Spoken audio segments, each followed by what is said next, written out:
আসসালামু আলাইকুম। দুটি কথা শুনবার জন্য সবাইকে স্বাগত।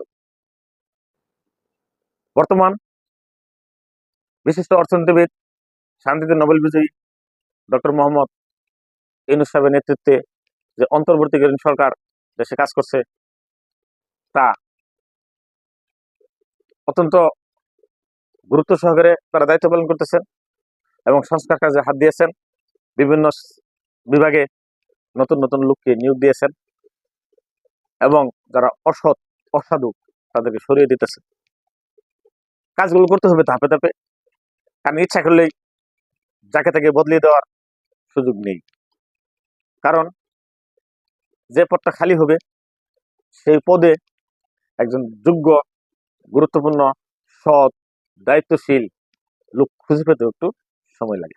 কারণ দীর্ঘদিনের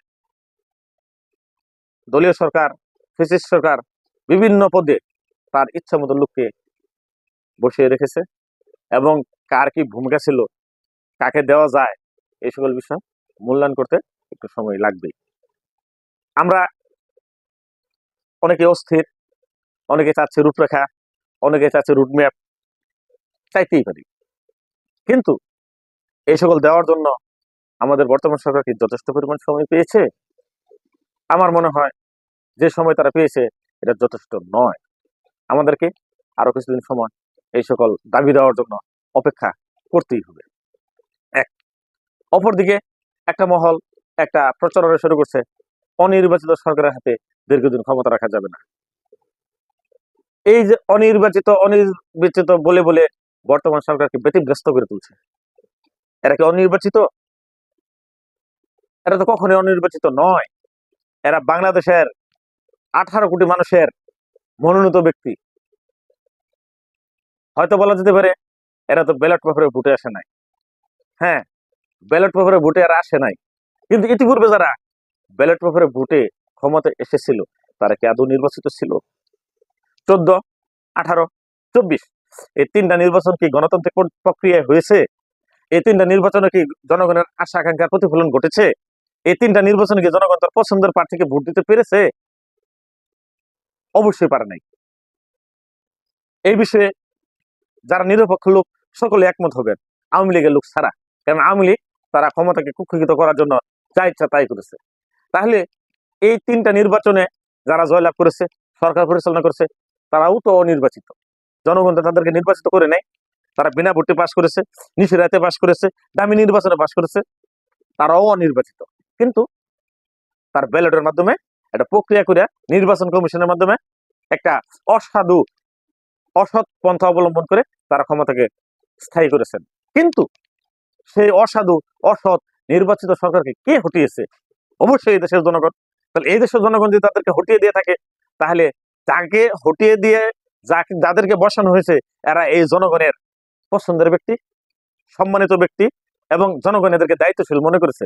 তারা অবশ্যই নির্বাচিত, সেটা ব্যালট পেপার না হলেও জনগণের ইচ্ছা আকাঙ্ক্ষা দ্বারা তারা নির্বাচিত হয়েছে। এই সরকারকে কোনো ক্রমেই অনির্বাচিত সরকার বলা যাবে না, কারণ এরা জনগণের জননন্দিত সরকার, পছন্দের সরকার, আশা আকাঙ্ক্ষার সরকার। কাজেই এরা অবশ্যই নির্বাচিত। এদেরকে অনির্বাচিত সরকার বলার আমাদের কোনো অধিকার নেই, কারণ আমরা তাদেরকে ডেকে নিয়ে এসেছি, অনুরোধ করেছি আপনি একটু দায়িত্বটা পালন করেন, আপনি এই দেশটাকে ঠিক করেন, আপনি আমাদেরকে বিপদের হাত থেকে উদ্ধার করেন। এইভাবে তাদেরকে রিকোয়েস্ট করে অনুনয় এবং বিনয়ের মাধ্যমে তাদেরকে আমরা এই পদে অধিষ্ঠিত করেছি। যেহেতু আমরা তাদেরকে ডেকে এনেছি, অনুরোধ করেছি আমাদেরকে সহযোগিতা করার জন্য, তারা কোনো ক্রমেই অনির্বাচিত হতে পারে না, বরং তারা জনগণের স্বতঃস্ফূর্ত অংশগ্রহণে নির্বাচিত সরকার, এটা আমাদেরকে মনে রাখতে হবে।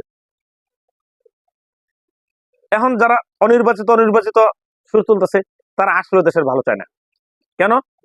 একদল ভুয়া ভোট, দামি ভোট, নিষেধাজ্ঞার ভোট, বিনা ভোট এর মাধ্যমে ক্ষমতা কুক্ষিগত করেছে। আর কিছু দল প্রস্তুতি নিচ্ছে আমরাও কিভাবে ক্ষমতাকে কুক্ষিগত করতে পারি। বর্তমানে সরকার খুব দুর্বল অবস্থায় আছে, এই দুর্বলতার সুযোগ নিয়ে তাদেরকে আমরা কিভাবে বিপদগামী করতে পারি, কিভাবে পানিগুলা করে মাছ শিকার করতে পারি। একটা শ্রেণী এমন থাকবেই, চোর কখনো ধর্মের কথা শুনে না। একটা চোর যতই ধর্মের বাণী শোনাক, কিন্তু সে অন্তরে অন্তরে তার চুরির চিন্তায় থাকে। ঠিক এই যে সংবিধান সংবিধান বলে এত কথা, সংবিধানের বাইরে যাওয়া যাবে না, সংবিধানের মধ্যে নির্বাচন হবে, আদৌ কি সেই সংবিধান জনগণের স্বার্থ রক্ষা করতে পেরেছে? না একটা স্বৈরাচারী ফ্যাসিস্ট তৈরি করেছে? কাজেই সংবিধানের দোহাই দিয়ে দিয়ে দিয়ে দিয়ে এতদিন চলছে, এখন আবার সেই সংবিধানের দোহাই দিয়ে অনির্বাচিত নির্বাচিত বিতর্ক সৃষ্টি করা হচ্ছে, সেটা কোনো ক্রমে মানা যাবে না। আমাদের দেশ বর্তমানে কিছু দক্ষ এবং যোগ্য নিরপেক্ষ লোকের হাতে আছে, আমরা তাদেরকে যথেষ্ট সময় দিতে চাই, তারা যেন এই দেশটাকে স্থায়ীভাবে একটা মেরামত কাঠামোর মধ্যে নিয়ে এসে সুন্দরভাবে একটা লাইনে তুলে দিয়ে যায়, যাতে পরবর্তীতে যে কেউ যে কোনো রাজনীতিবিদ এসে সে আইন লঙ্ঘন করতে না পারে, কাউকে ব্যক্তিগত স্বার্থে ব্যবহার না করতে পারে, পুলিশকে পক্ষপাত দোষে দুষ্ট না করতে পারে, প্রশাসনকে, আইন বিভাগকে, শাসন বিভাগকে কেউ যেন ব্যক্তিগত সম্পদে রূপান্তর করতে না পারে। কাজেই আমাদের মন থেকে সেই চিন্তা চেতনাকে সরিয়ে ফেলতে হবে, অনির্বাচিত সরকার অনির্বাচিত সরকার না, এটা আমাদের জনগণের পছন্দের নির্বাচিত সরকার, এই কথা আমাদের মনে স্থান দিতে হবে। এবং আমি বর্তমান দায়িত্বশীল সরকারের দায়িত্বশীল ব্যক্তিদের দৃষ্টি আকর্ষণ করে বলছি, আপনারা নিজেদেরকে অনির্বাচিত সরকার মনে করবেন না। আপনারা জনগণের ম্যান্ডেট নিয়ে ক্ষমতায় এসেছেন, আপনারা জনস্বার্থে ক্ষমতা প্রয়োগ করবেন, জনস্বার্থে যতদিন থাকা দরকার আপনারা থাকবেন। 2-4 জনের কথায় অস্থির হবেন না, কারণ কিছু রাজনীতিবিদ দীর্ঘদিন ক্ষমতার বাইরে, তাদের ক্ষমতার নেশা আছে, টাকার নেশা আছে, অনেক কিছু নেশা তাদের আছে, কিন্তু জনগণ এই নেশায় আসক্ত না। জনগণ চায় দেশপ্রেমিক হতে, নিরপেক্ষ লোকের শাসনে শাসিত হতে, নিজের অধিকার বুঝে নিতে, অন্যের অধিকার বুঝিয়ে দিতে।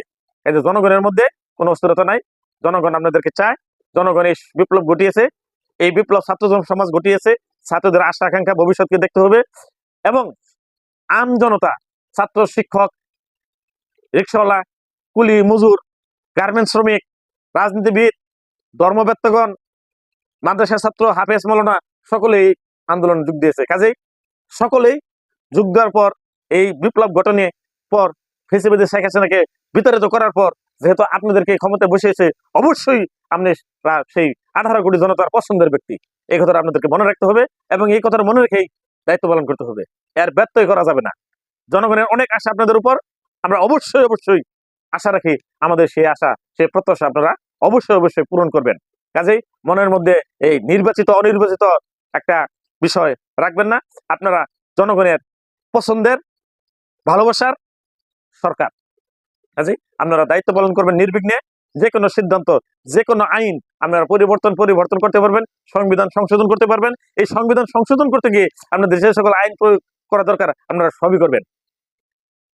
দেশ সুন্দর হোক, ভালো চলুক, আপনারা সুন্দরভাবে একটা টেকসই সমৃদ্ধশালী বাংলাদেশ উপহার দেবেন, সেই প্রত্যাশা ব্যক্ত করে দুটি কথা এখানে শেষ করছি। আসসালাম।